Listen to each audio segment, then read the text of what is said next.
Strange but true stories.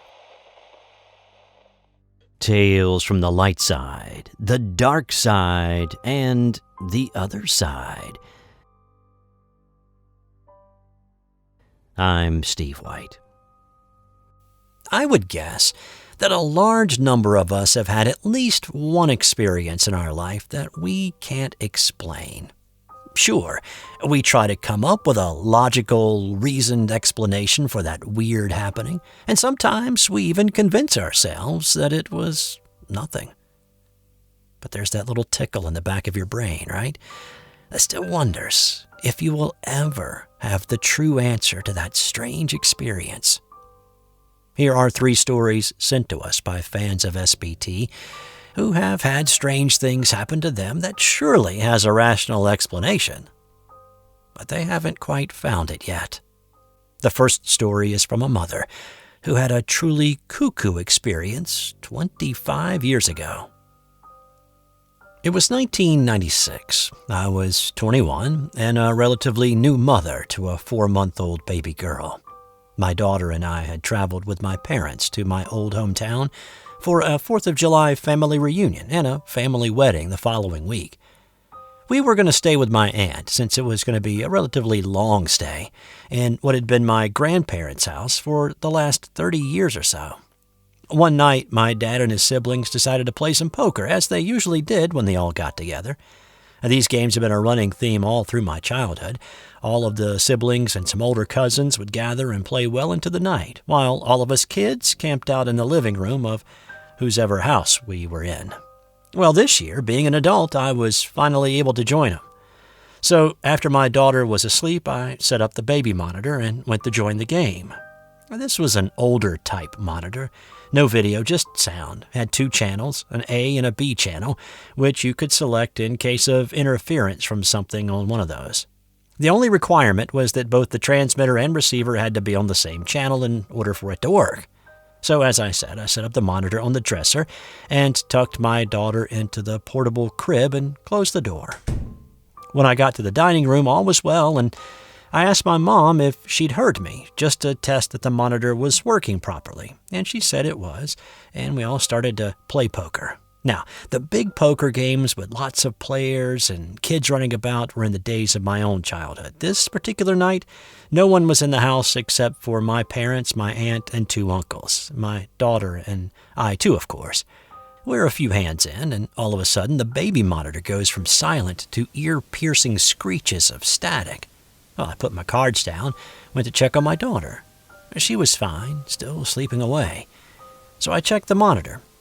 It had somehow changed channels from B to A.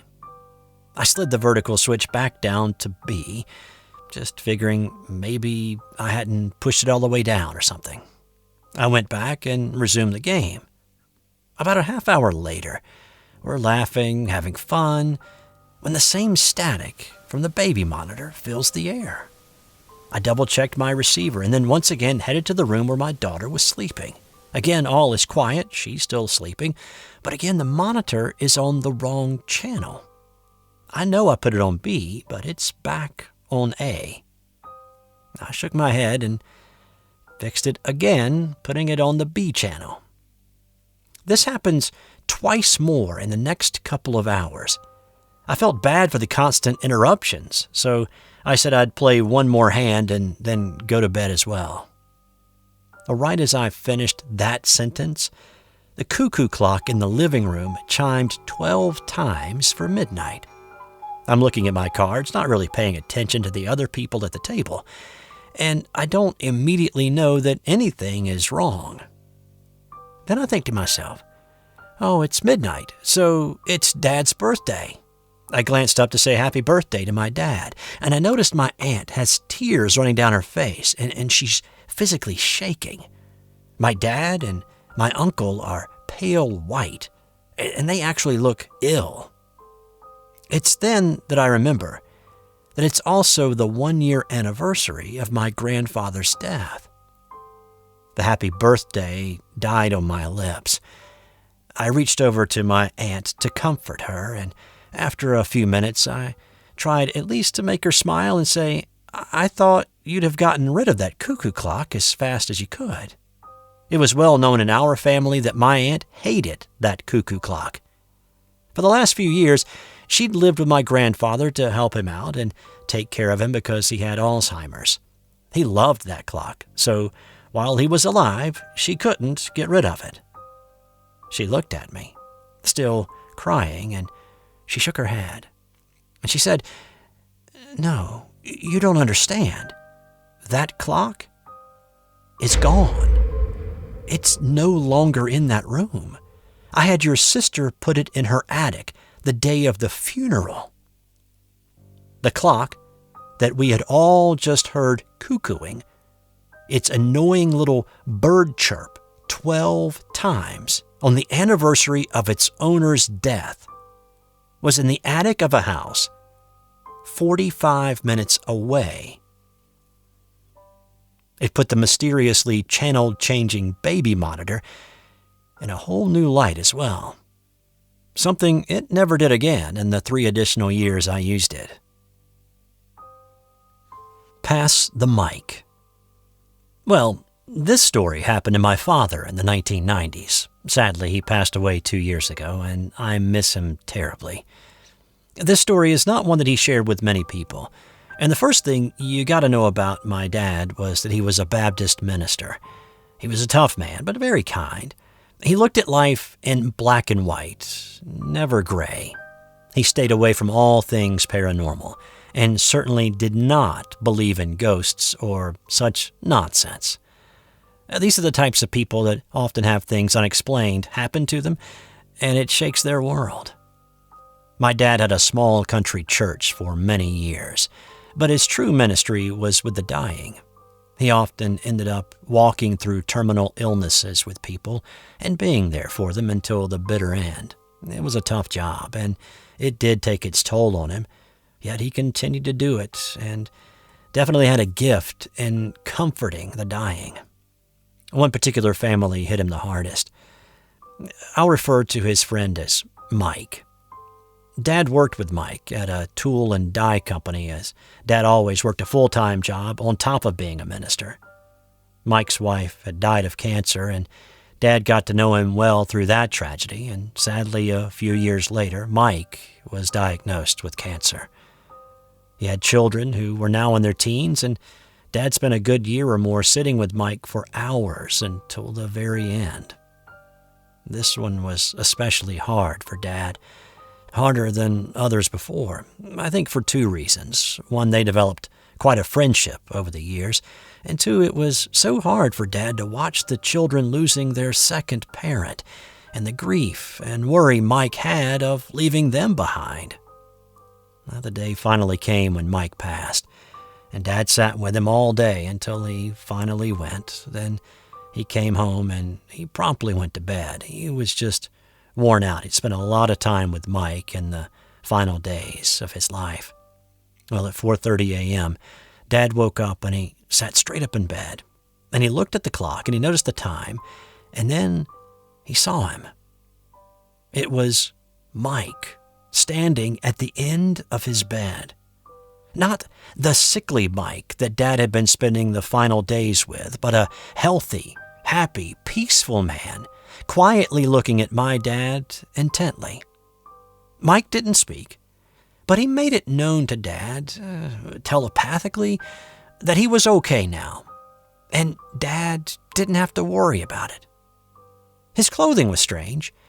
Mike wore a green smock. It was nothing that Dad had ever seen before, and when his message was received, Mike waved, and he smiled, and Dad said he just slowly disappeared until Dad was left once again alone in the bedroom.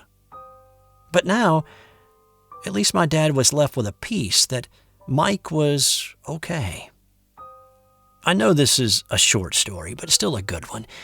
Dad truly believed that he saw Mike that morning. He was given the gift of knowing that Mike was okay, and that Mike appreciated what my dad had done for him.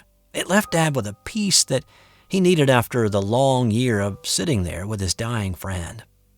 I often think about Dad and Mike and wish Dad would have come to me when he passed. I think the minute that he hit that threshold, though, he hightailed it off this planet as fast as he could. And that thought makes me smile. The painting is on the wall. My dad's name is Curtis, and he does not believe in ghosts or anything supernatural. He always finds a way to explain away everything, even if it's a bit far-fetched. Now, a few years ago, he had a couple of experiences at work as an airplane parts painter that made him question reality and what happened to him to this very day. This was about 2 years ago. My father worked as a painter at a warehouse that painted big airplane parts. My father worked first shift, and he was always one of the first people in that section of the building to come into work. One morning, my father was walking into the section that he had to work, and he had to walk down this long hallway to get to the room where he was painting. As he was walking down this hallway, he knew he was the only one there, and he heard someone yell, "Hey!" real loud. He paused. He looked around to see if anyone had come in to try and say hi or scare him or something. But no one was there that he could see. He shrugged it off, thought somebody was playing a practical joke. He went back to work. He told us about it after work that day and said, well, maybe it came from somewhere else. Sound can travel. And then a couple of days went by, and my father once again was the first one into work, and he was walking down that hall into work where he was painting. And there was a radio on the wall that never, ever worked. He walked past it, and it turned on full blast. That scared my dad senseless. He thought, somebody fixed it, I guess. So he flipped it over, checked for batteries. There weren't any batteries in it. In fact, it wasn't even plugged into the wall. My dad was a bit creeped out by that. He didn't tell us about that incident until the last one happened to him a few days after that. Again, he was painting one day, and this time he was up on a ladder at work, painting a really big part. And he was the only painter in his workspace. He was always aware of his surroundings, and as he was up on this tall ladder painting, he heard, "Hey, Kurt!" Curtis, again, is my dad's name. Everyone knows him on a personal basis, and they call him that. Well, it made my father jump. He thought maybe it was his boss trying to get his attention, but when he turned around, there was no one there. My father said it freaked him out so bad, he finished that part of the job, went home early. Never had another incident after that, but it always made him wonder what happened at his job and how had it happened. He tried to make sense of it. I know personally it was maybe someone trying to connect with him from the other side. But I know it'll never be a story that he will forget. This has been another Strange But True Stories. So tell us what you think of these 3 short vignettes. Let us know in the comments below. And if you have a strange but true story that you can't quite put your finger on and find a reasonable explanation for, we'd love to hear about it. Send your story in an email to strangebutTrueStories2@gmail.com, and it just may wind up here on our channel in the future. Subscribe if you haven't already. Sign up for notifications so you know when the next video drops to the channel. Thanks to all those who have. We appreciate the support. And thanks for watching this video. I'm Steve White. Until next time.